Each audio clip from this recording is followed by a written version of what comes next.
Muito boa tarde para você, mais uma vez, obrigado pelo carinho da sua audiência. 2:02 ao vivo, o Sport Record chega falando da Copa Paulista. O Ituano jogou agora pela manhã, o jogo acabou agora há pouco e mais uma vitória, dessa vez sobre o Red Bull por 1-0. O gol foi do Marcão, que é o artilheiro da equipe, o camisa 9 nato. Essa foi a terceira vitória do Ituano na competição. Agora nós vamos falar também do Noroeste, que está com salários atrasados, 2 derrotas em 2 jogos e vem na lanterna isolada do Grupo 1 da Copa Paulista. Se para o Ituano começou tudo bem a competição, para o Noroeste foi ao contrário, né?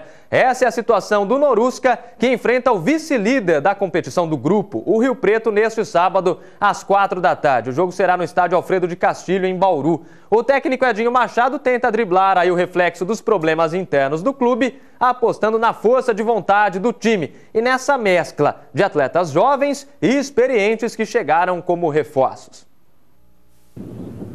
Apesar do clima frio fora dos gramados do Noroeste, o time parece ter encontrado o aquecedor ideal para reverter a situação enfrentada por enquanto na Copa Paulista. O ambiente está bom.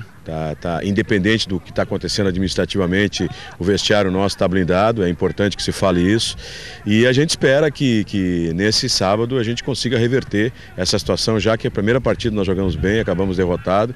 Na segunda partida nós fizemos 2 tempos distintos, o primeiro tempo muito mal, o segundo tempo equilibrado.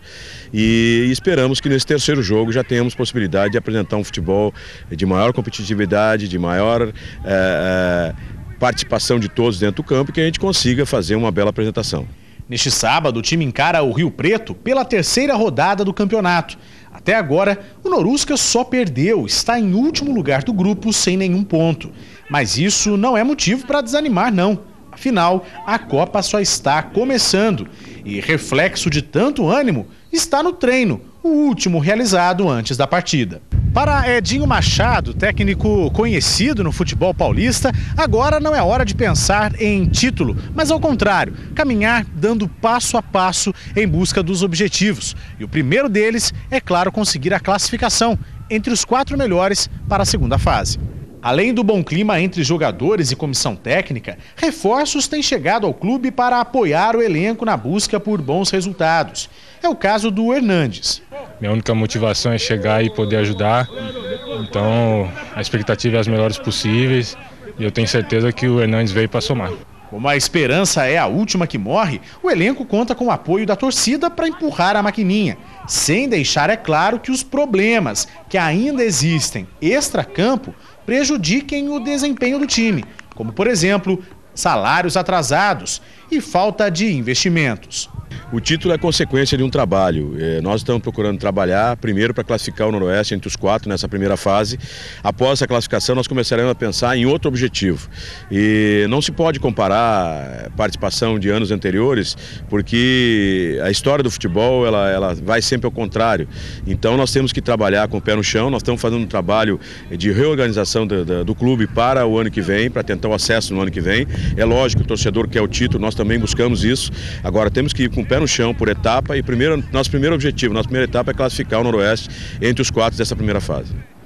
Tá certo, boa sorte para o Noroeste, né? Que consiga a vitória na tarde de hoje. O torcedor tem que comparecer, tem que dar sua força aí para a equipe. Agora a diretoria precisa fazer a parte dela e ajeitar a situação fora de campo. Pagar os salários, acertar tudo o que deve aí fora de campo para dar tranquilidade ao time. 2:06, quem também joga esta tarde pela Copa Paulista é o Linense. O Elefante joga fora de casa às 3 da tarde contra o Monte Azul. Partida lá em Monte Azul Paulista, não vai ser fácil, hein? O Linense vem de uma boa vitória em casa na penúltima rodada contra a Francana. Aliás, na última rodada, 5-3, aquele jogaço de 8 gols. Para a partida desta tarde, o técnico Bruno Quadros deve fazer mudanças no sistema defensivo. Em 2 jogos, o Linense levou 5 gols até aqui. E aí surge a novidade, né? Que seria o Marcelo, deslocado para a lateral direita, o Carlinhos passando a atuar de volante e o Tavares, zagueiro, revelado na base do Elefante, ao lado do Pablo na defesa. O Pablo que foi revelado lá no meu 15. Assim, o volante Alex iria para o banco de reservas. Essa é uma possibilidade. A outra opção que o Bruno Quadros está estudando seria o zagueiro Léo Bahia, contratado junto ao Tupã, entrar na defesa. O Linense deve ir para campo com Rogério no gol, Marcelo, Tavares, Pablo e João Lucas na zaga. Carlinhos, Luiz Mário, Luciano Gigante e Pitt no meio-campo. Conrado e Marcos Bahia no ataque. Deve ser a formação do Linense para buscar a segunda vitória consecutiva aí na competição. Já o São Bento, que está invicto, 2 jogos, 2 empates, joga somente amanhã domingo. Depois do empate em 1-1 no meio de semana contra o Rio Branco em Americana, o Bentão vai jogar fora de casa de novo, às 10 horas da manhã deste domingo, dessa vez em Santa Bárbara do Oeste contra a União Barbarense. Durante o treinamento desta sexta-feira, o técnico Edson Vieira manteve ali o discurso que vem adotando desde que chegou ao clube em setembro do ano passado. Está para completar um ano o Edson por lá. A escalação do time vai ser divulgada somente em momentos antes do jogo. E normalmente é assim que ele age. Porém, o treinador pode ter pelo menos 3 novidades, é essa a expectativa. Seja para iniciar o jogo ou para o banco de reservas durante a partida aí. O atacante Júlio Madureira, recém-contratado junto ao Fortaleza e que tem sua segunda passagem já pelo São Bento, pode ficar no banco de reservas. E seria aí uma arma secreta importante do Edson Vieira para esse jogo. Além dele, o volante Floriano e o atacante João Paulo, vetados para o jogo contra o Rio Branco, agora têm condições já, de acordo com o departamento médico, para que possam retornar à equipe, ajudando o São Bento aí, que precisa dessa boa vitória, de uma primeira vitória contra um time bom, forte, tradicional, como União Barbarense, para tentar arrancar na Copa Paulista. Assim, o Bentão repetiria a boa campanha do primeiro semestre, quando foi campeão da Série A3 do Campeonato Paulista. Agora, a segunda divisão do Paulistão, a segunda ou quarta divisão, como queiram. A segunda fase da competição começou na noite desta sexta-feira, com boa notícia para a região. O Tupã venceu o Américo Brasiliense por 2-1. O Rafael e o Jácio marcaram os gols dos donos da casa. O pessoal está empolgado lá em Tupã com a equipe. O William descontou para o Américo Brasiliense. O Tupã chegou a perder um pênalti ali, mas não fez falta, né? Bela vitória do time do Tupanzinho. Começou com o pé direito na segunda fase da competição. E contra um adversário difícil, o Américo Brasiliense é um time bem estruturado. Os outros 2 times da nossa região que disputam a segunda fase da Segundona Paulista entram em campo neste domingo em casa. O 15 de Jaú joga no estádio Zezinho Magalhães às 10 da manhã contra o Suzano. A diretoria do clube espera um público recorde para esse jogo. Foram colocados aí 2.000 ingressos à venda e a expectativa é que o estádio Zezinho Magalhães tenha um público maior do que nas partidas anteriores. É a quarta divisão do Campeonato Paulista, a torcida normalmente comparece em número menor mesmo, 400, 500 torcedores. Dessa vez a expectativa é melhor. Eu conversei agora há pouco por telefone com o Carlos Suriano, preparador físico, e ele me disse que o clima é muito bom entre os atletas e o time vai só com um desfalque, o Thales, atacante, que está suspenso. Elenco completo à disposição do técnico Doriva Bueno. O torcedor também tem que comparecer para dar aquela força para o Galo da Comarca. E quem entra em campo além do 15 neste domingo pela segunda fase do Paulistão é o Assisense. O time de Assis joga às 10 da manhã contra o Fernandópolis no estádio Antônio Viana da Silva, contando aí com o apoio do torcedor. Para essa partida, o técnico Ademilson Venâncio terá 2 importantes desfalques. Ser complicado é para montar o time. Os volantes Pará e Diego Volpini estão suspensos pelo 3º cartão amarelo. Em compensação, a equipe terá a volta dos atacantes Cairo e do artilheiro Jailton. Além das estreias de 3 atletas contratados agora para essa segunda fase. O volante Fernando, que veio do Oswaldo Cruz, o meia Dainan, que veio do Itapirense, e o meio-campista Felipe, que veio do Francisco Beltrão, lá do Paraná. O time que está sempre beliscando ali a primeira divisão no Paraná. O Assisense deve ir para campo com Ramon no gol, Miller, Iago, Rufino e Zandoná na zaga. Matheus, Carioca, Márcio Luiz e João Felipe no meio-campo. O ataque do Assisense com João Paulo e Marcos Nunes para tentar começar com vitória na segunda fase do Campeonato Paulista. Agora, rápido intervalo aqui no Sport Record, mas fique aí com a gente. Daqui a pouquinho tem as informações dos jogos regionais de Dracena e São Carlos, que chegam ao fim neste sábado. E nos jogos regionais de Araraquara, a equipe de xadrez de Franca roubou a cena. Com 4 deficientes visuais entre os atletas, eles mostram que não existem barreiras para vencer desafios. Até já! Agora 2h13 de volta ao vivo com o Sport Record e aqui é no Pique, a notícia não para. Agora jogos regionais. As competições nas cidades de São Carlos e Dracena terminam hoje e nós vamos conferir aí alguns resultados desta sexta-feira nos jogos de São Carlos. Começamos por São Carlos. Na final do futebol feminino, Botucatu goleou São Carlos por 4-1 e ficou com o título da competição. No handebol feminino, Piracicaba venceu Lins por 26-16 e Bauru passou por São Carlos por 32-24. Bauru e Piracicaba se classificaram para as finais que estão sendo disputadas hoje. No vôlei feminino, Piracicaba derrotou Santa Bárbara do Oeste. Você já está acompanhando aí na sua tela, 3-0. E Bauru venceu São Manuel pelo mesmo placar. Bauru e Piracicaba foram para a final também disputada hoje. No masculino, Lins bateu Jaú por WO e o placar ficou em 3-0 para Lins. WO, gente, preciso explicar melhor essa situação. Na outra semifinal, São Carlos passou por Piracicaba por 3-0 e São Carlos e Lins foram para a decisão disputada hoje. Nós vamos buscar informações sobre esse WO aí para a segunda-feira. A delegação da cidade precisa explicar, né? Como é que pode perder por WO? Nem mandar os atletas para a disputa. Vamos ver como ficou a classificação dos Jogos Regionais de São Carlos depois das competições desta sexta-feira. Piracicaba na liderança com folga. Primeira posição, 322 pontos, arrebentou. São Carlos ocupa a segunda colocação com 263. Bauru segue firme na terceira posição com 161 pontos. Santa Bárbara do Oeste em quarto lugar com 143. Fechando o bloco dos 5 melhores, Botucatu, 125 pontos. Hoje ainda várias competições, muitos pontos em disputa. Na segunda-feira nós vamos trazer a classificação completa da primeira divisão. Campeã, segunda colocada, quem cai para a segunda divisão e quem sobe para a primeira. Mesmo caso dos Jogos de Dracena que terminam hoje. Vamos conferir aí os resultados de sexta-feira. Nós começamos pelo basquete feminino. Basquete feminino, Tupã derrotou o Presidente Prudente por 80-35. E Ourinhos venceu o Presidente Venceslau por 68-65. No masculino, Assis passou por Presidente Prudente, 84-68. E Dracena venceu o Tupã, 79-62 foram as disputas desta sexta-feira, tanto no basquete feminino quanto masculino. Agora, futsal. No feminino, Dracena bateu o Presidente Prudente por 3-2 e Marília goleou, nadou de braçada para cima de Oswaldo Cruz, 6-3. No masculino, Oswaldo Cruz goleou o Presidente Prudente por 5-0 e Dracena bateu o Junqueirópolis por 5-1. Foram os principais resultados desta sexta-feira, penúltimo dia de disputas dos Jogos Regionais em Dracena. Vamos ver então a classificação da primeira divisão, os 5 melhores colocados até aqui. E na liderança isolada desde o início, segue Presidente Prudente, tá aí para você, 311 pontos. Marília aparece na segunda posição com 265, consolidada também. Dracena anfitriã ocupa a terceira colocação, 220 pontos. Assis em quarto com 168 e fechando o grupo dos 5 primeiros, Tupã tem 122 pontos ganhos até aqui nos Jogos Regionais. Falando em regionais, nós vamos mostrar agora uma reportagem curiosa dos Jogos Regionais de Araraquara. É a equipe de xadrez de Franca. Na equipe estão 4 atletas, 4 jogadores que são deficientes visuais, mas a equipe vai em busca de medalhas e faz bonito por lá. Sidney, Vinícius e Leonardo estão muito concentrados para os próximos desafios. Os 3 fazem parte da equipe de Franca formada esse ano para a disputa dos Jogos Regionais e jogam contra adversários com ou sem problemas de visão. Vantagem para ambos os lados, porque em vista do que a sociedade coloca como sempre barreiras, eles quebram essas barreiras.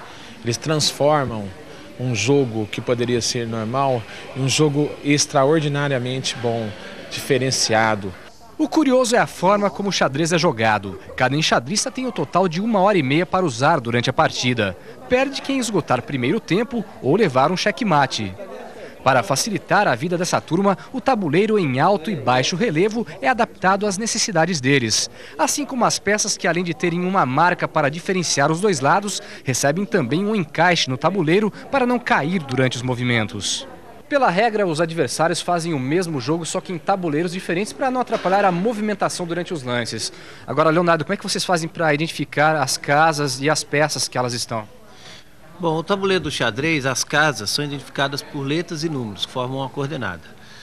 Então, as colunas vão da letra A até a letra H. E as linhas do número 1 até o número 8. Então, quando eu faço um lance, eu falo a peça que eu joguei e a casa onde ela vai ser colocada. Por exemplo, se eu jogar cavalo nessa posição, então eu informo o adversário, cavalo Félix 3. Agora, por que Félix? A gente usa falar nome de pessoas para não haver confusão entre as letras parecidas. Por exemplo, B com C, B com D. Então, para não haver essa confusão, em vez de falar B, a gente fala Bela. Em vez de falar F, a gente fala Félix. Nas primeiras partidas, os enxadristas de Franca surpreenderam e conseguiram um empate contra a forte equipe de Sertãozinho, formada apenas por profissionais. E eles querem melhorar ainda mais o desempenho nas próximas rodadas. As equipes das outras cidades são profissionais, a maioria são profissionais. Ribeirão, Matão, Araraquara, principalmente são as equipes favoritas. Mas a gente tem os nossos objetivos, que é trouxe para ganhar experiência e uma boa colocação. Vinícius é o mais novo da turma. Com apenas 14 anos, é considerado uma promessa do xadrez. E ele quer usar os jogos para ganhar experiência e dar voos cada vez mais altos. Na medida do possível, né? Vamos tentar, pelo menos. E quando vier as oportunidades assim, tentar ir lá e jogar o melhor que der e trazer pelo menos títulos pelo país. Eu considero o xadrez como sendo praticamente um dos únicos esportes onde um deficiente visual compete de igual para igual com qualquer pessoa. Não é o tanto que a pessoa enxerga que vai influenciar na força de jogo dele. Pois é, muito legal, parabéns para essa turma. Rápido intervalo agora, na sequência, o CT do Atlético Sorocaba, que poderá ser subsede da Copa do Mundo de 2014. A gente volta já.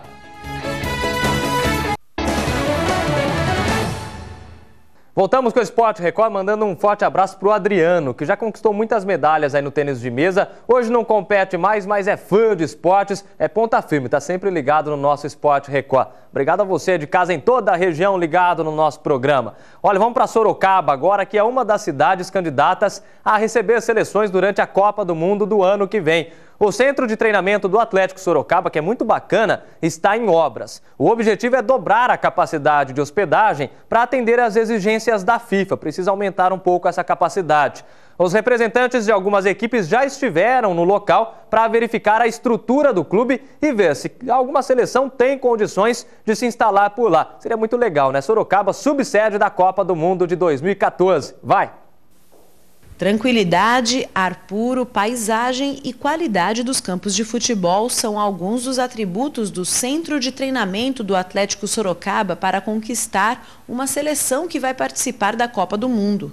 Pelo menos é isso que os dirigentes do clube esperam. Temos 2 boas rodovias, passamos próximo a Sorocaba. Temos o aeroporto de Guarulhos, o aeroporto de Viracopos, que realmente isso é muito importante para uma seleção. Então, eu acredito que, além do ambiente da cidade, são hospitais, meios de comunicação, meios de transporte, a proximidade com a capital. Isso favorece muito, realmente, a possibilidade de Sorocaba receber uma seleção. Mas não é só a parte externa desta fazenda que pode agradar. Aqui existe um hotel com 32 quartos em um padrão internacional. Todos têm TV a cabo e ar-condicionado. Mas a exigência da FIFA é que a sede de uma seleção tenha pelo menos 55 quartos. Justamente por isso é que o Atlético está em ritmo acelerado para a construção de um novo prédio que vai praticamente dobrar a capacidade do hotel. A expectativa é que tudo fique pronto até o fim deste ano e equipado até março do ano que vem. Temos que ter uma boa sauna, seca e úmida, piscina aquecida, piscina fria. Temos que ter uma boa academia. Então, além do hotel, o complemento para a seleção é bastante grande. Estamos realmente trabalhando muito para cumprirmos todo o nosso cronograma. Representantes das seleções da Costa do Marfim e da França já visitaram as dependências do clube. Para o dirigente, a cidade só tem a ganhar com a presença de uma seleção. A quantidade de jornalistas que virão de outros países para fazer a cobertura é imensa. Então, daí, o nome de Sorocaba estará veiculando pelos meios de comunicação do mundo inteiro.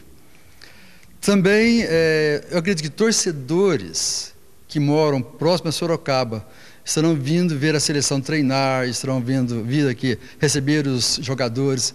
Então, a movimentação de pessoas na cidade certamente será intensa. Ao todo, 27 cidades do estado de São Paulo disputam a atenção das equipes que estarão no Brasil para a Copa do Mundo em 2014. Até o fim deste ano serão definidas as cidades sede. Enquanto isso, segue a expectativa e, claro, a obra do novo prédio. Olha, esse é sem dúvida um dos centros de treinamento mais bem estruturados de todo o interior de São Paulo. Existe esse entroncamento rodoviário ali na região de Sorocaba, bons aeroportos próximos. São Paulo, que é uma sede da Copa do Mundo, fica perto de Sorocaba também. Enfim, a cidade reúne todas as condições. E é muito legal porque o investimento é particular, é do Atlético Sorocaba. Não é com dinheiro público que o pessoal está fazendo isso para que a cidade seja subsede da Copa. E a Copa do Mundo de uma maneira geral, infelizmente, tem sim muito dinheiro público e é isso que tem revoltado muitos brasileiros. Agora, 2h28, nós vamos chegando ao fim do Esporte Record. Quero só deixar o recado para o torcedor do Acisense, do 15 de Jaú e do Noroeste, os times da região que jogam em casa neste final de semana. Compareça ao estádio, prestigie, defenda a bandeira do seu time, porque esse programa aqui sempre vai levantar a bandeira do nosso bom e velho futebol caipira, o futebol bem jogado aqui no interior do estado de São Paulo. Um abraço, gente. Ótimo final de semana. Nós voltamos na segunda, às 2 da tarde, ao vivo, com mais Esporte Record. Tchau.